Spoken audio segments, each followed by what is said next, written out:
Welcome back to the morning show here on Arise News. It's time now to review headlines on today's newspapers with Ombudsman of today.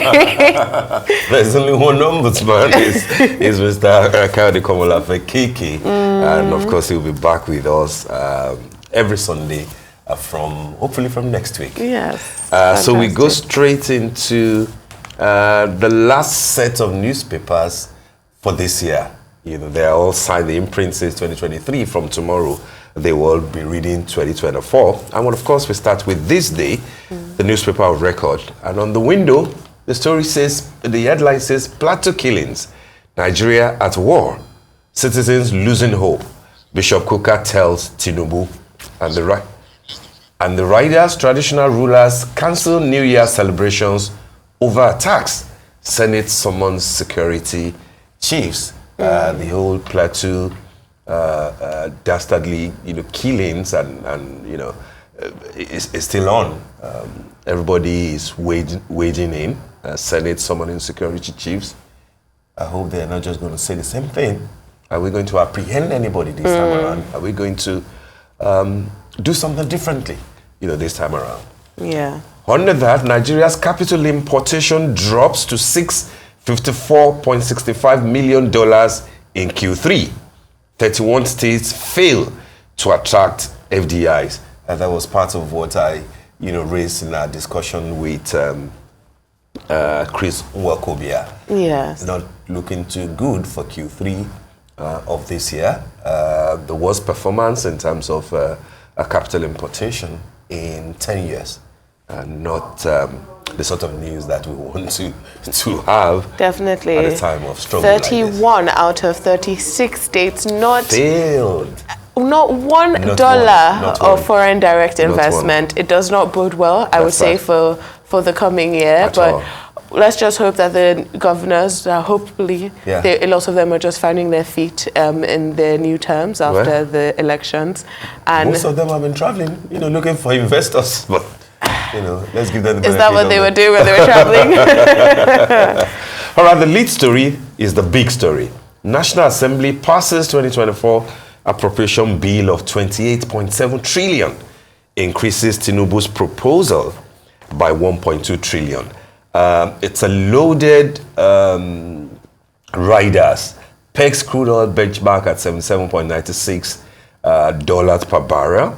1.78 million barrels daily output. Exchange rate at 800. What is the current exchange rate? That the Senate thinks that it will be 800 by next year. I doubt even at the banks you can get, the exchange rate at 900.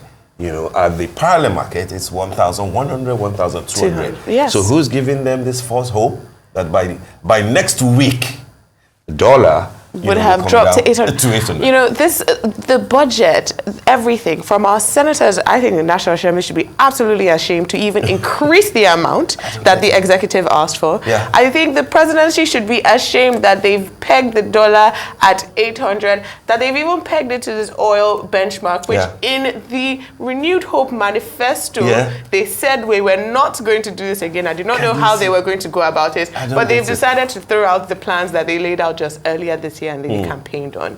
And the actual breakdown of these figures within this budget is Nigerians actually, they had a special session right before the New Year. Between Christmas and New Year, people are half asleep, and they've passed this budget, and we're going to have to keep talking about it. It's absolutely horrendous. I mean, where's the power, for crying out loud, where's the power to tinker with the figures of the budget? I mean, people will say that the jury is still out on what Section 29 and Section 81 of the Constitution says, but I think that it is a matter of decency. Yes. You can't. So if they have to tinker with the figures, how come it has to go up all the time?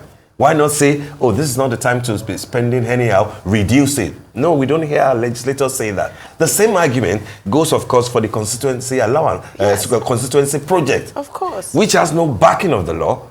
For which a bill was presented, this year to legalize the whole idea of constituency, projects. They have to shut it down. That let's just leave it as it is because it's an understanding between the lawmakers and the executive. A very opaque system, that allows corruption to thrive.